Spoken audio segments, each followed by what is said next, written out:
What's up guys, it's ALLDAYANTHONY, and in today's video, we're buying a new motorcycle. Hey pretty baby, am I in your way? Cause you walked out so fast yesterday. No, I don't think you're here to stay. No, I don't think you're here to stay. So tell me what you want, tell me how you want it. Tell me all the reasons that you're running away. I don't think you're here to stay. No, I don't think you're here to stay. No, no, no. I just wanna be with you. I just wanna be with you. Alright guys, it is an early morning, and in today's video, we are potentially picking up a new motorcycle. Now this bike is located out in Mountain Home, Idaho, which is roughly 45 minutes away or so, and it is a windy morning, so hopefully I can pick up the bike and bring it back home in one piece. Now the bike I'm picking up today is a 2017 BMW R9T Scrambler. A long freaking name, but a badass bike, and I'm really excited for you guys to see this thing. And hopefully the bike is in good a shape as the ad suggests, so I'm really excited to check it out. I'm gonna bring my GoPro for maybe some riding footage on the way back, but again, it's super freaking windy, so I'll see what I can do. I wanna get the bike here in one piece, and then I can give you guys a walk around here in the garage and talk about why I picked it up. So let's get after it.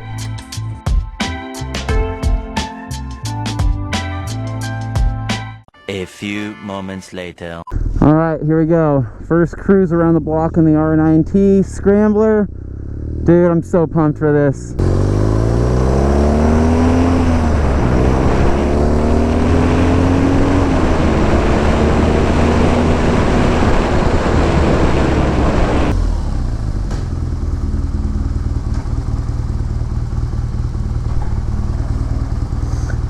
Feels good, man. It's just got a lot of personality. Sounds like you're a happy camper then. I am. So let me. Okay, so I told my wife that, you know, the plan is for us to follow you up there. Yeah. Right? I would usually tell you that we're going to follow you up there and then sign the papers and you can come back and get the damn bike. But you seem like reasonable people. So long as you're willing to get this insured and you and your insurance are on the same page. Yeah.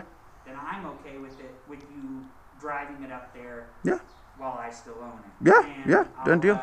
So took it out for a quick spin. Dude, this thing's rad. It's crazy how much vibration happens in the engine once you start this thing up. It's pretty wild. But I mean, just it moves. The bike's got plenty of power. I think I'll definitely have to get used to the knobby tires. That's for sure. The exhaust is I actually really like that exhaust, but just a really cool bike, man. I'm pumped. We're getting ready to get on the freeway here. This is gonna suck, man.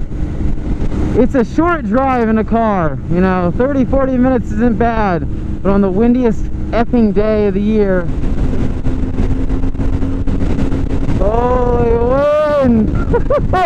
Oh my god, this sucks. Why didn't I trailer the bike?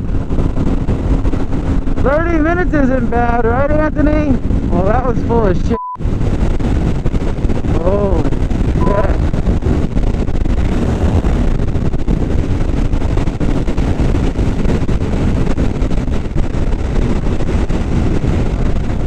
I know it doesn't sound like Mountain Home is that far, but holy shit. Feels like it's been years. One eternity later. Alright, so the bike is officially mine, baby. I'm excited, dude. I'm so freaking pumped. So everything went good at the bank.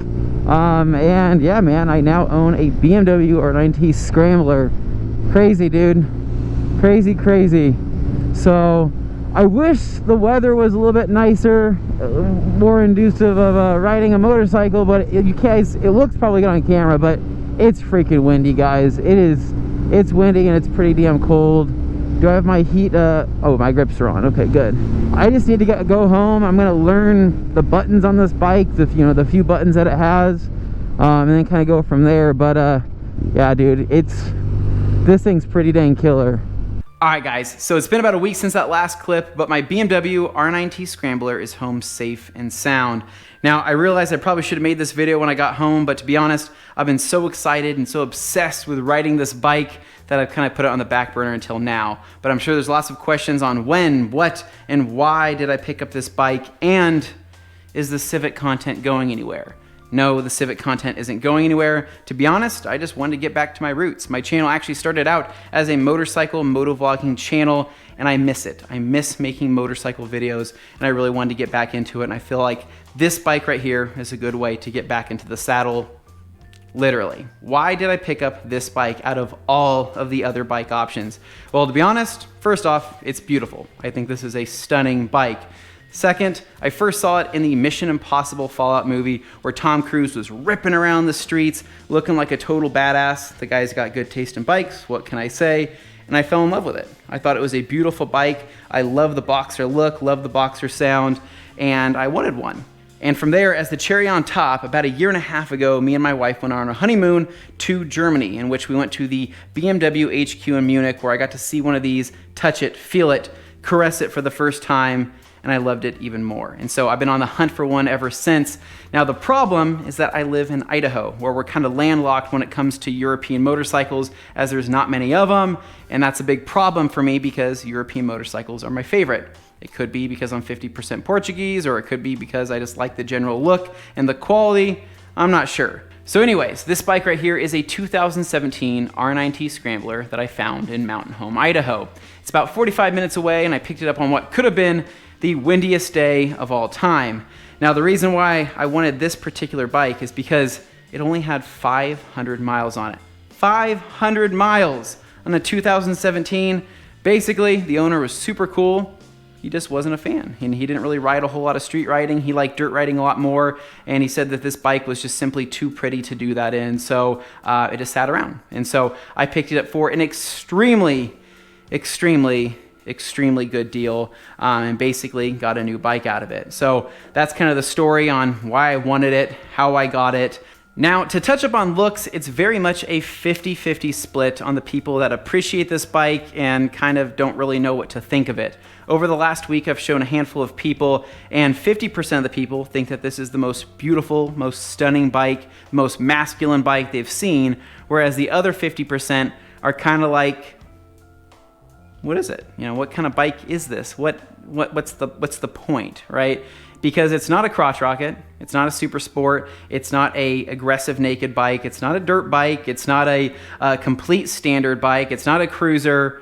They don't really know how to, I guess, categorize this bike, and so they're not really sure. And if you feel that way, I totally get it. You know, it's one of those things where it's definitely a finer wine style of taste, and it's definitely something that's very beautiful in the eye of the beholder, I guess you could say, or the person that just simply likes the overall style. So if you're not a fan of this bike, or if you're wondering, Anthony, why didn't you get a CBR 1000RR? Why didn't you get an S1000 RR? You know, yada, yada, yada. I totally get it. And I love those bikes too, but to be honest, I'm a huge sucker for naked bikes. I think that these things are absolute machines. The simplicity of it, the beauty of them, I just love them. I think that this to me is a motorcycle, whereas a super sport can kind of look like a toy to other people, and I still love super sports, don't get me wrong. This is just kind of a different category of bike, and that's why I love the Speed Triple so much, and obviously why I love the look of this one so much. So like I've said, I've owned this bike for about a week now, and in that week I've been riding the living hell out of this thing. This bike came with 500 miles, and in 1 week I've put over 400 miles on it, meaning that I've doubled the mileage in 1 week that it took the previous owner about 3.5 years to get to. And how a bike like this doesn't get ridden, I have no idea, but it is an absolute riot. Getting used to the 2-cylinder, flat boxer here has been a total different learning experience than what I'm used to. The torque is intoxicatingly good.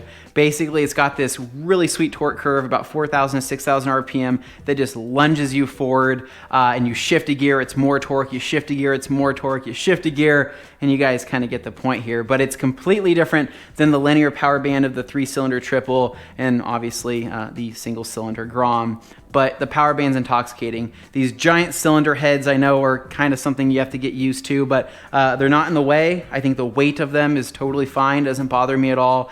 And just the sheer shakiness of the bike is just cool. It's so raw. Basically, when you start it up and rev it, the whole bike tilts as you rev it, and it's awesome. It's just super, super badass. And so in terms of power, On paper, I think that this has about 110 horsepower, and 85 to 80, you know, a little bit over 85 foot-pounds of torque on it. So it definitely has all the torque, but even at 110 horsepower, that's a ton of power for this bike. And I think that this is the most power out of any of these Scrambler range motorcycles that are currently on today's market. And so in terms of power, dude, this thing's awesome. Now, while the suspension on this bike is kind of stripped down, there is some cool factory features right out of the box that I just love about this bike. So the fact that it has Brembos on it is just awesome with the stainless braided lines here. It looks cool, they function fantastic. I'm a sucker for Brembo brakes, what can I say? And then the next big thing that I love, they put an Akrapovic exhaust on here, a Akrapovic, whatever you want to say.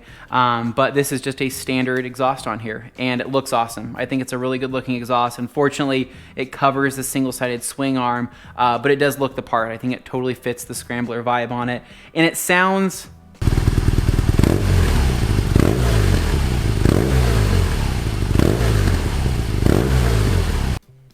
okay.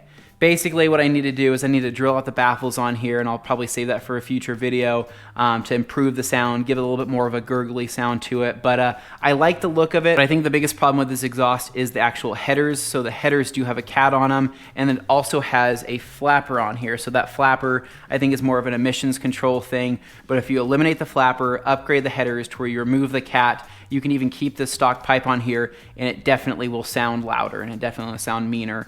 And they make some pretty other wicked options on here. I mean, you can make this Boxer sound like a freaking Harley if you want to. I kind of like the mixture of sport with a nice deep tone, and so that's kind of what I'm looking for. So I'm going to be looking for maybe other exhaust options or other additional add-ons to kind of get that sound that I'm going for. But overall, I like the look of it. It comes with ABS factory, which is pretty nice. I've never had ABS on a motorcycle, but I guess on this kind of bike, it probably won't hurt, especially if you're running knobby tires like this. But the previous owner did spec out a couple upgrades that this bike wouldn't normally come with. So for example, it does have these spoked tubeless wheels that I'm totally in love with. It's cool how they do this. Basically, the spoke runs to the outer edge of the rim here, so where it doesn't actually go through the wheel itself, so you don't have to run tubes. It's a tubeless design, and that's the same for the front and the rear. This is a 19-inch front wheel, that's a 17 on the rear, and that's just an extra upgrade. I think it's like $500 to get that upgrade. And then the other cool thing is the heated grips. I think that these things are like, I don't know how to describe it, guys. If you haven't experienced heated grips in your life on a motorcycle, it's like putting your hand into your pants on a cold, you know what, I've said too much. It's just nice. It's just nice. The heated grips are fantastic. But flipping this on here, you'll see it's got ABS. It does have the traction control on this, and then to turn on the heated grips, you basically simply just press that button there, and that controls the heated grips. And then you have your different options here. So I pretty much just leave it on the engine temp option just to kind of keep an eye on the temperature. They do have an additional cluster you can add to where you're running a dual gauge pod, because this does not have an RPM gauge. If you want to run an RPM gauge, it's an extra pod here, and it actually gives you a couple more readings like your voltage and everything else. But overall, it's relatively stripped down, but stripped down in a good way. And I like that it's stripped down like this because it's definitely more of a raw feel. Now, something I wasn't going to share in this video, but I'm just going to kind of throw it in. I'm going to show you guys some footage here of my ride home and show you a couple sounds that I was a little concerned about. I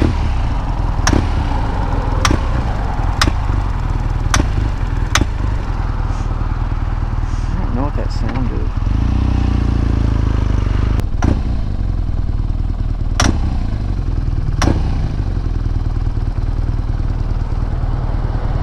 All right, so needless to say, I was a little stressed out. Basically, I was buying a motorcycle that had this weird clanking sound. I couldn't figure out what the heck it was. The bike only had 500 miles on it, and I was a little stressed because I'd pretty much already committed to buying the motorcycle.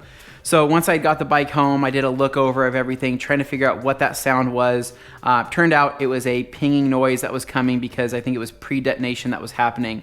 Basically, the gas in this bike had been sitting for far too long. So I siphoned out all of the gas, put brand new 91 in it, fixed it immediately. Bike sounds and felt amazing. It actually felt even more powerful once I got the new gas in it. It was kind of a night and day difference there, but that was kind of one of the kinks I had to work out. The other kink I had to work out was I wanted to change the oil. Basically, the previous owner said he had the 600-mile service done by a shop that I really wasn't familiar with. It wasn't a BMW shop. We don't even have a reputable BMW shop here in Boise, but anyways, he has had it done at a shop.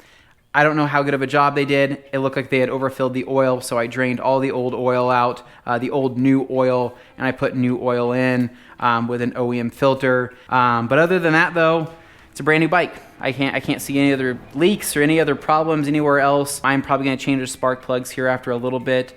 But overall, man, I'm just trying to ride it. I'm trying to break it in as fast as I possibly can.